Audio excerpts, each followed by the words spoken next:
Today we discussing about casting process. Casting అనేది చాలా best method, చాలా old method and best method.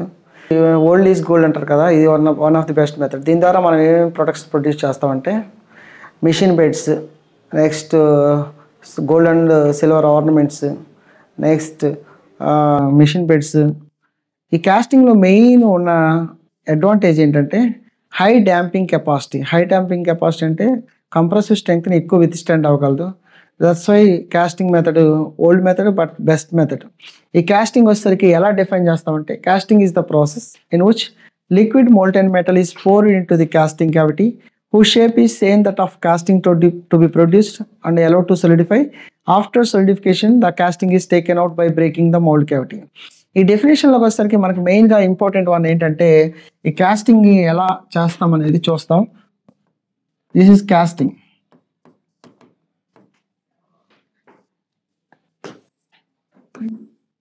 ఈ కాస్టింగ్లో మెయిన్ 2 బాక్సెస్ యూజ్ చేస్తాం.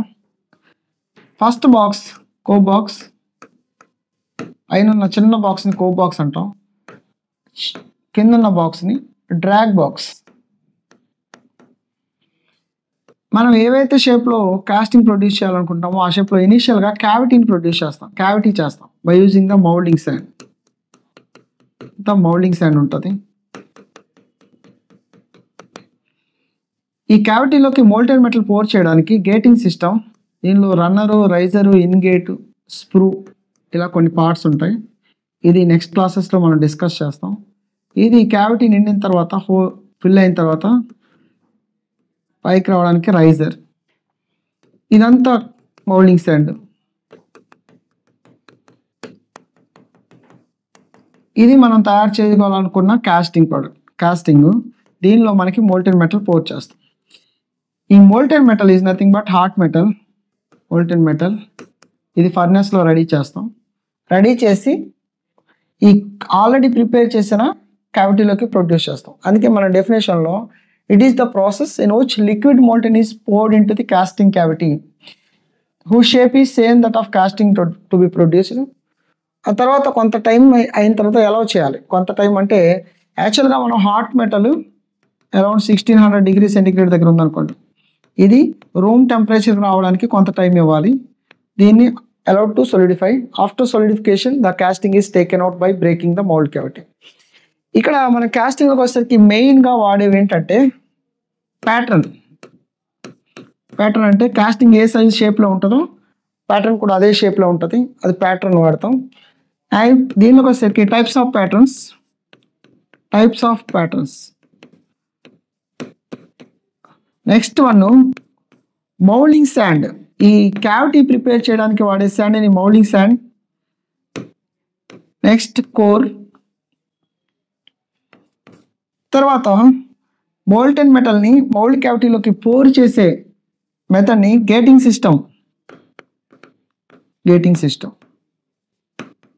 వీటి గురించి డిస్కస్ చేస్తాం.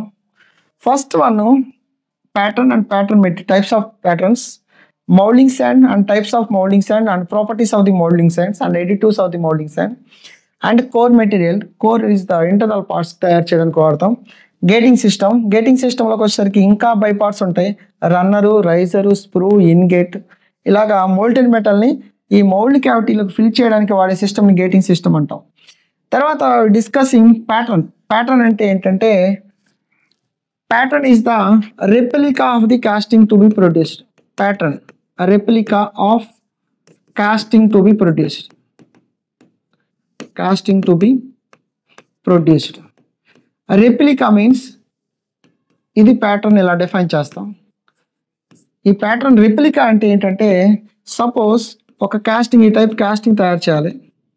ఇది కాస్టింగ్. మనము ఇలాంటి షేప్ ఉన్న సేమ్ ఒక ప్యాటర్న్ తయారు చేస్తాం. This is the pattern. అంటే సేమ్ షేప్ ఉంటుంది బట్ డిఫరెంట్ డైమెన్షన్ ఉంటుంది. దాన్ని రెప్లికా అంటారు. Replica means same shape but different dimension. Next one pattern size. ఈ ప్యాటర్న్ సైజ్ చాలా important parameter. Pattern size is equal to casting size plus or minus allowances. Plus or minus allowances. ఈ allowances ఏమేంటి అని దాన్ని బట్టి మన pattern size depend అయి ఉంటుంది. మనకి కాస్టింగ్ సైజ్ ఫిక్స్డ్, ఎంత సైజులో కాస్టింగ్ తయారు చేయాలి. సపోజ్ మిషన్ బెడ్ అయితే దానికి డైమెన్షన్స్ ఉంటాయి, అలాంటి కాస్టింగ్ మనం తయారు చేయాలి.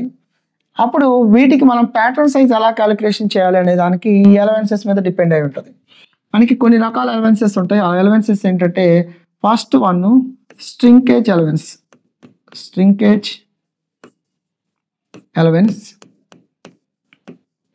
దీనిలో రెండు రకాలు ఉంటాయి. ఒకటి సాలిడ్ స్ట్రింకేజ్,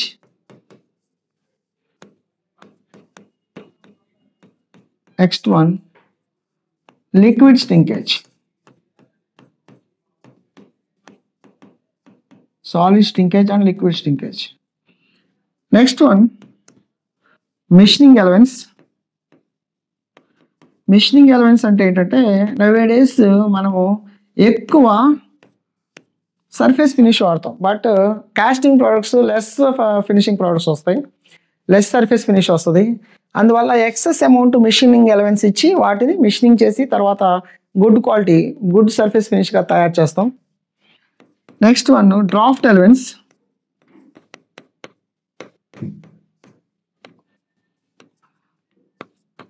షేకింగ్ ఎలవెన్స్,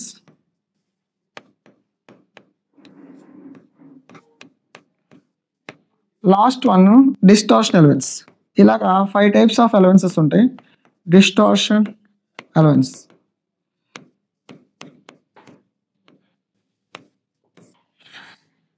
ఈ ఎలవెన్సెస్ అన్ని ఏంటంటే ప్యాటర్న్ సైజ్ని క్యాలిక్యులేషన్ చేయడానికి. ఈ కాస్టింగ్ సైజ్ అనేది మనకి ఫిక్స్డ్. ఈ ప్యాటర్న్ సైజ్ని మనం క్యాలిక్యులేషన్ చేయాలంటే కొన్ని రకాల ఎలవెన్సెస్ ప్రొవైడ్ చేస్తాం. వాటిలో first one shrinkage allowance, machining allowance, draft allowance, shaking allowance, distortion allowance. ఈ స్ట్రింకేజ్ ఎలవెన్స్ చాలా ఇంపార్టెంట్. స్ట్రింకేజ్ ఎలవెన్స్ అంటే ఏంటంటే హాట్ మెటల్ని మనం కన్సిడర్ చేస్తూ స్ట్రింకేజ్ ఎలవెన్స్ ప్రొవైడ్ చేయాలి. హాట్ మెటల్ అంటే ఏంటి? మనం ఆల్రెడీ ఫస్ట్ డయాగ్రామ్ డ్రా చేసాం కదా. ఈ డయాగ్రామ్లో ఇది కోప్ బాక్స్, ఇది డ్రాగ్ బాక్స్. మోల్టెన్ మెటల్ని పోర్ చేయాలి ఈ క్యావిటీలోకి. This is the cavity. Cavity shape is same that of casting shape. ఈ మోల్టెన్ మెటల్ ఆర్ హాట్ మెటల్ని పోర్ చేస్తాం కదా. ఈ హాట్ మెటల్ గురించి డిస్కస్ చేసేది ఈ స్ట్రింకేజ్ ఎలవెన్స్ వస్తుంది. ఈ హాట్ మెటల్ పోరింగ్ టెంపరేచర్ అంటారు. ఫస్ట్ ఇనిషియల్గా హాట్ మెటల్కి సంబంధించి మెల్టింగ్ పాయింట్ టెంపరేచర్ ఉంటుంది. మెల్టింగ్ పాయింట్ టెంపరేచర్ అంటే ఏంటి? ఏ టెంపరేచర్ అయితే సాలిడ్ లిక్విడ్ లాగా చేంజ్ అవుతుందో దాన్ని మెల్టింగ్ పాయింట్ టెంపరేచర్ అంటారు. What is this pouring temperature? Pouring temperature అంటే ఏంటంటే మనం క్యావిటీలోకి ఏ టెంపరేచర్ దగ్గర మోల్టెన్ మెటల్ని పోర్ చేస్తామో దాన్ని పోరింగ్ టెంపరేచర్ అంటారు. ఈ రెండింటికి డిఫరెన్స్ ఉంటుంది. మెల్టింగ్ పాయింట్ టెంపరేచర్ అంటే wear phase change takes place, solid to liquid. Solid నుంచి లిక్విడ్కి ఎప్పుడైతే మారుతుందో మెటల్ దాన్ని మెల్టింగ్ పాయింట్ టెంపరేచర్ అంటారు. పోరింగ్ టెంపరేచర్ పీటీ అంటే where the molten metal pouring into the casting cavity. ఏ టెంపరేచర్ దగ్గర అయితే మనం మోల్టెన్ మెటల్ కాస్టింగ్లోకి పోర్ చేస్తామో దాన్ని పోరింగ్ టెంపరేచర్ అంటాం.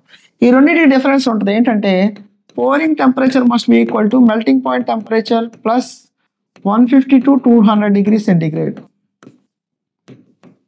అంటే ఏంటి? ఎప్పుడైనా మనం క్యావిటీలోకి మోల్టెన్ మెటల్ పోర్ చేసేటప్పుడు మెల్టింగ్ పాయింట్ టెంపరేచర్ కన్నా 150 నుంచి 200 degrees సెంటీగ్రేడ్ వరకు ఎక్సెస్ అమౌంట్ ఆఫ్ హీట్ని పోర్ చేయాలి. ఎందుకు అలా పోర్ చేయాలంటే సపోజ్ మోల్టెన్ మెటల్ పోర్ చేస్తున్నప్పుడు ఎప్పుడైతే మనం molten metal melting point temperature దగ్గర పోర్ చేసామో వెంటనే అది సొలిడిఫై అవ్వడం స్టార్ట్ అవుతుంది. ఎప్పుడైతే సొలిడిఫై అవ్వడం స్టార్ట్ అయింది, సపోజ్ ఇక్కడ వరకు వచ్చి సొలిడిఫై అయిపోయింది అనుకోండి, ఈ క్యావిటీ ఫిల్ అవ్వదు.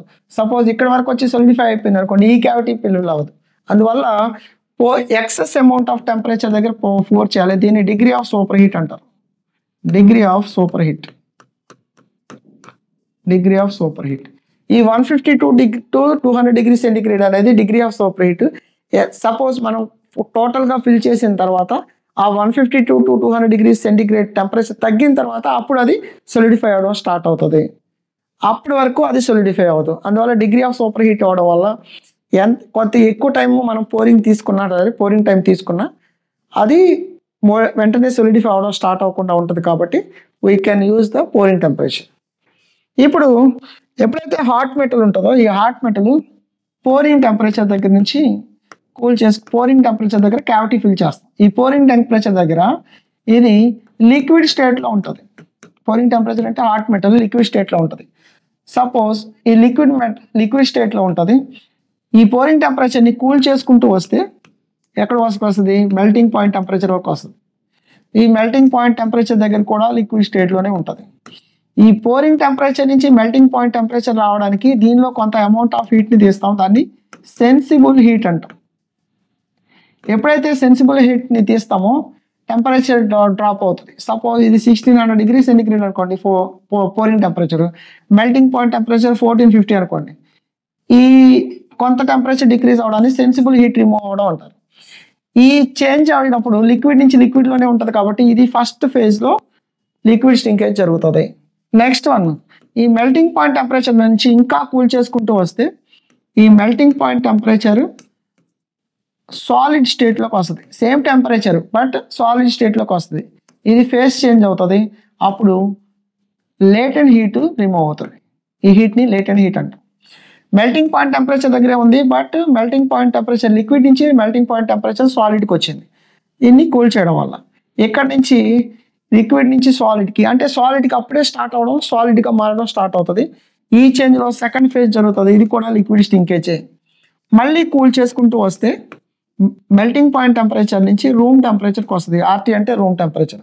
అప్పుడు ఇక్కడ సాలిడ్లోకి ఫామ్ అవుతుంది. ఈ సాలిడ్ స్టేట్ నుంచి ఈ సాలిడ్ స్టేట్లోకి మారడాన్ని థర్డ్ స్టేజ్ అంటాం. ఇది సాలిడ్ స్ట్రింకేజ్ అంటాం. ఇక్కడ 3 స్టేజ్లు 1, 2, 3. First stage liquid shrinkage, second stage liquid shrinkage, third stage solid shrinkage. అంటే ఫస్ట్ స్టేజ్ లిక్విడ్ స్ట్రింకేజ్ జరిగింది, సెకండ్ స్టేజ్ లిక్విడ్ స్ట్రింకేజ్ జరిగింది, థర్డ్ స్టేజ్ సాలిడ్ స్ట్రింకేజ్ జరిగింది. ఈ liquid shrinkages compensated by the riser. మనకి riser అనే part ద్వారా suppose ఇలా molten metal pour చేస్తున్నప్పుడు కొంత రైజ్ అవుతుంది, అంటే మనకి క్యావిటీ ఫిల్ అయిందని తెలుస్తుంది. ఈ క్యావిటీ ఫిల్ అయిందని తెలిసిన తర్వాత ఇక్కడ మనకి దీనిలో ఉన్న మెటీరియల్ ఎక్సెస్ మెటీరియల్. ఈ ఎక్సెస్ మెటీరియల్ ఎప్పుడైతే ఈ లిక్విడ్ స్ట్రింకేజ్ అవుతుందో ఈ రైజర్లో ఉన్న లిక్విడ్ మెటల్ దీనిలోకి పోర్ అయ్యి బ్యాక్ వెళ్ళి ఇది కాంపెన్సేట్ అవుతుంది. ఈ సాలిడ్ స్ట్రింకేజ్ మనం యాడ్ చేయాల్సిందే. సాలిడ్ స్ట్రింకేజ్ యాడ్ చేయాల్సిందే. ఈ స్ట్రింకేజ్ అంటే ఏంటి అనేది మనకి ఒక ప్రాపర్టీ వల్ల వస్తుంది. ఆ ప్రాపర్టీ పేరు ఏంటంటే alpha coefficient of thermal expansion. Coefficient of thermal expansion. ఈ కోఎఫిషియంట్ ఆఫ్ థర్మల్ ఎక్స్పాన్షన్ అంటే ఏంటంటే ఒక్కసారి డిస్కస్ చేద్దాం. ఈ కోఎఫిషియంట్ ఆఫ్ థర్మల్ ఎక్స్పాన్షన్, ఈ coefficient of thermal expansion alpha అనే ప్రాపర్టీ ఒక మెటీరియల్ యొక్క ప్రాపర్టీ. ఆ మెటీరియల్ యొక్క ప్రాపర్టీ ఏంటంటే ఏదైనా మెటీరియల్ని మనం హీట్లో పడేస్తే దాని యొక్క టెంపరేచర్ మారిస్తే దానిలో ఉన్న మాలిక్యూల్స్ దాని అంతటా ఓన్గా ఎలాంగేట్ అవుతాయి. ఆ ప్రాపర్టీయే కోఎఫిషియంట్ ఆఫ్ థర్మల్ ఎక్స్పాన్షన్. ఈ coefficient of thermal expansion alpha చిన్నగా ఎక్స్ప్లెయిన్ చేస్తాను. Coefficient of thermal expansion, thermal expansion ఒక బార్ ఉంది. ఈ బార్ లెంగ్త్ L 100 mm. ఎక్కడ? రూమ్ టెంపరేచర్ దగ్గర. రూమ్ టెంపరేచర్ 30 డిగ్రీ సెంటిగ్రేడ్ దగ్గర 100 mm ఉంది. ఈ బార్ని హీట్లో పడేసాను, అంటే టెంపరేచర్ పెంచాను. ఈ టెంపరేచర్ వచ్చేసరికి 500 డిగ్రీ సెంటిగ్రేడ్ వరకు పెంచాను. ఇప్పుడు ఈ బార్లో ఉన్న మాలిక్యూల్స్ ఏమవుతాయి అంటే ఓన్గా ఎలాంగేట్ అవడం స్టార్ట్ అవుతాయి. ఫైనల్గా కొంత డిస్టెన్స్ ఎలాంగేట్ అవుతుంది. This is delta L. ఈ delta L is the elongation due to temperature. ఎందువల్ల వచ్చింది? దీని యొక్క ప్రాపర్టీ ఉంది. దాని మాలిక్యూల్స్ ఎప్పుడైతే ఎలాంగేట్ అవుతున్నాయో దాని యొక్క లెంగ్త్ ఇంప్రూవ్ అవుతుంది. ఆ లెంగ్త్ ఎంత ఇంప్రూవ్? సపోజ్ 6 mm ఇంప్రూవ్ అయింది అనుకోండి, 6 mm. ఈ delta L is the alpha into L into original length into change in temperature, initial temperature minus final temperature. Alpha అంటే coefficient of thermal expansion, L అంటే initial temperature, initial length, delta T అంటే final temperature minus initial temperature. ఇది ఎందుకు ఈ elongation గురించి చెప్పాల్సి వచ్చిందంటే ఎప్పుడైతే మనం హీట్ చేస్తున్నామో ఎలాంగేట్ అవుతుంది, కూల్ చేస్తుంటే ఆటోమేటిక్గా ఆ లెంగ్త్ కాంట్రాక్ట్ అవుతుంది. ఆ కాంట్రాక్ట్ అవడాన్ని మనం స్ట్రింకేజ్ అంటున్నాం. అది లిక్విడ్ రూపంలో స్ట్రింకేజ్ అవ్వచ్చు, లేకపోతే సాలిడ్ రూపంలో స్ట్రింకేజ్ అవ్వచ్చు. లిక్విడ్ రూపంలో 2 ఫేజ్లో స్ట్రింకేజ్ అవుతుంది, లాస్ట్ వన్ సాలిడ్లో 1 ఫేజ్లో స్ట్రింకేజ్ జరుగుతుంది.